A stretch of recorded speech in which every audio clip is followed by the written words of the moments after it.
নমস্কার, আমি বানিদি তোমাদের সামনে উপস্থিত মন প্রাণী হিলিং সেন্টারে আবার স্বাগত।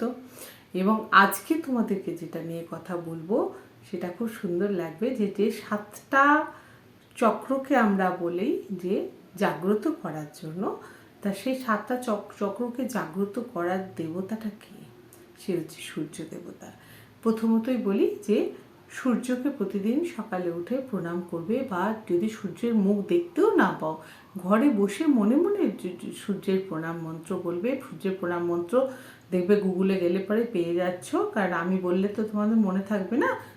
সেটা তোমরা একটু মনে করে একবার মন্ত্রটা উচ্চারণ করবে, দেখবে ভালো লাগবে।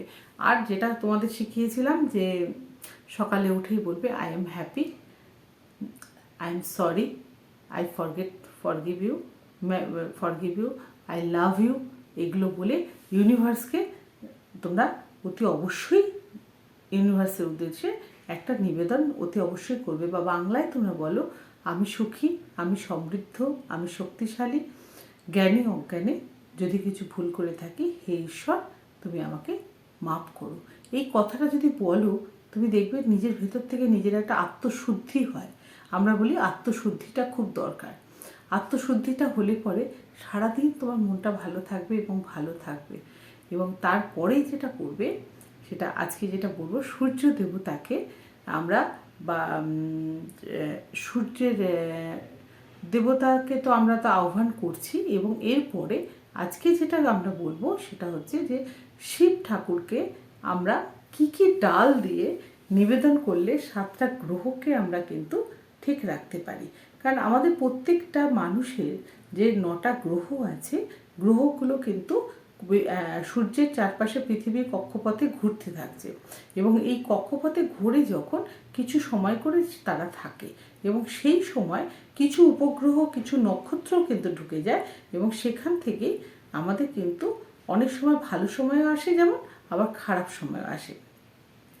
কাজে আমরা যদি শিব ঠাকুরকে যদি কিছু অর্ঘ্য চাপাতে পারি, মাথায় যদি কিছু দিতে পারি বা ওনাকে নিবেদন করতে পারি, তাহলে কিন্তু সেই গ্রহগুলোর থেকে আমরা অনেকটা রেহাই পেতে পারি। তা আজকে এসো আমি একটু দেখে তোমাদেরকে বলি, তোমরা লিখে নিতে পারো, এবং তাই সেটা করলে পরে দেখবে যে অনেকটা সেই জায়গা থেকে তুমি রেহাই পেয়েছো। আজ সূর্যের কি না রবি। তা রবিকে আমরা যদি ঠিক করতে চাই, রবিকে ঠিক করতে গেলে আমরা একটু শিবের মাথায় আখের গুড় বা ভেলি গুড় সে একটুখানি নিবেদন করতে পারি। সঙ্গে বেলপাতা তো থাকবেই, গঙ্গা জল বেলপাতা থাকবে, এবং গুড় একটু নিবেদন করতে পারি সেটার জন্য, রবিকে শান্ত করার জন্য। এবার চন্দ্রকে শান্তি করার জন্য কি করব না, একটু আতপ চাল আর মুগ ডাল আমরা দিতে পারি চন্দ্রকে শান্ত করার জন্য। এবং এটাতে তোমরা দেবে ভীষণ ভালো চন্দ্রের।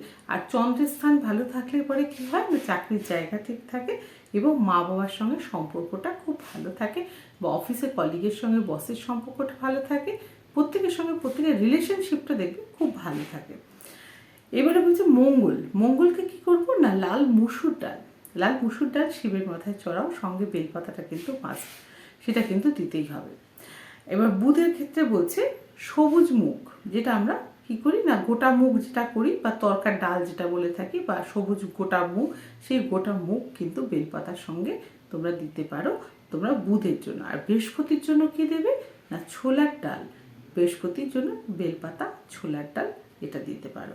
শুক্রের জন্য কি দিচ্ছ না, ধূত্র ফুল আর ঘি। এবং সেক্ষেত্রে শুক্রের জন্য আরেকটা জিনিস দিতে পারো, সেটা হচ্ছে মটর ডাল তুমি দিতে পারছো। শনির জন্য দিচ্ছ বাদাম। শনিকে ঠিক রাখার জন্য শিবের মাথায় দিতে পারো মানে কাজু বাদাম, যদি নাও দিতে পারো, কাজু বাদাম দিতে পারলে ভালো, আর না দিতে পারলে লাল যে ছোটো বাদাম, ছিনে বাদাম, সেই ছিনে বাদাম দাও দিয়ে, আর একটু ঘি, একটু বেলপাতা দিয়ে অর্ঘ্য দাও। তাতে দেখবে যে শরীরটা তোমার অনেকটা উপশম হয়েছে। এবার রাহুর ক্ষেত্রে বলছে যে এতে নারকেল ফাটিয়ে নারকেল মাথায় চড়াও, জলটা চড়াও, তাতে রাহুর প্রকোপটা একদম কেটে যাবে। সেটা যদি করতে পারো প্রত্যেক এতে, শনিবার করো বা শুক্রবার করো, বা যে কোনো দিন করতে পারো, রাহুর জন্য ওরকম কোনো দিন নেই। আর কেতুর ক্ষেত্রে বলছে যে কালো তিল আর ধুত্রর বীজ, যেটা পাওয়া যায় সবুজ রঙের, কালো তিল, ধুত্রর বীজ, বেলপাতা এবং গঙ্গা জল, এটা দিয়ে তোমরা করতে থাকো। দেখো যে শিবকে তুষ্ট করলে পরে অনেক গ্রহের কিন্তু অনেক উপশম হয়।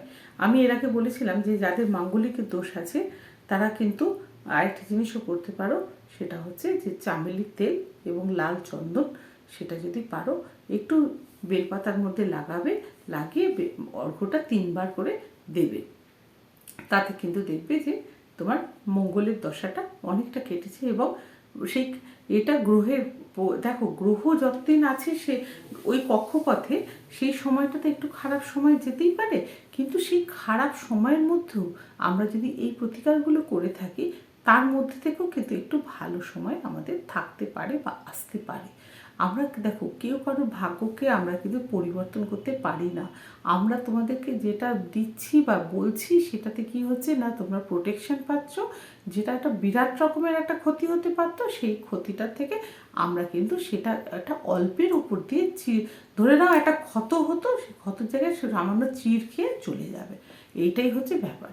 তা সেই জায়গাটাও যদি আমরা ঠিক করতে পারি, বা অনেকের ক্ষেত্রে দেখা যায় যদি লাক ভালো থাকে, যেটা যদি ঠিক বিশ্বাসের সঙ্গে করা যায়, তাহলে কিন্তু খুব ভালো রেজাল্ট পেয়ে যাবে। এবং দেখবে অনেকের ক্ষেত্রে মিরাকেল রেজাল্ট পেয়ে যাবে। এবং মিরাকেল বলতে বলতে মনে বললো, মিরাকেল আমরা কিছু করার জন্য আমি আজকে একটা সুইচ কোড দেবো, নম্বর দেবো, এই নাম্বারটা যদি মিরাকেলের জন্য চ্যান্টিং করতে পারো, ভীষণ ভালো রেজাল্ট পাবে। আমি পেয়েছি, তোমরাও পাবে।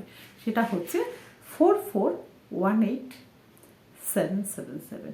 উচ্চারণ যখন করবে বা হাতে লিখে রাখবে বা জলের বোতলের গায়ে লিখে জলটা খাবে, বা রেগুলার যদি পারো 28 বার চ্যান্টিং করবে 44187777, এইভাবেই বলবে। আমি যেভাবে বললাম এইভাবে 28 বলে দেখো, যে জীবনে মিরাকেল কিছু ঘটবেই। এবং মিরাকেল যখন হয় তখন সবচেয়ে আনন্দ আমরা পাই, এবং ভীষণ ভালো লাগে। তোমাদের জীবনেও এরকম আনন্দ আসুক, এই কামনা করে আজকে এই ভিডিওটা দিলাম। তোমরা অ্যাপ্লাই করবে, ভালো থাকো, সুস্থ থাকো, আনন্দে থাকো, এবং সবাইকে নিয়ে যাতে ভালো থাকতে পারো। এবং এই ভিডিওটা পারলে শেয়ার করে দিও, সাবস্ক্রাইব করে নিও, তাহলে পরবর্তী এগুলো তোমরা পেয়ে যাবে। আজকে আসি, নমস্কার।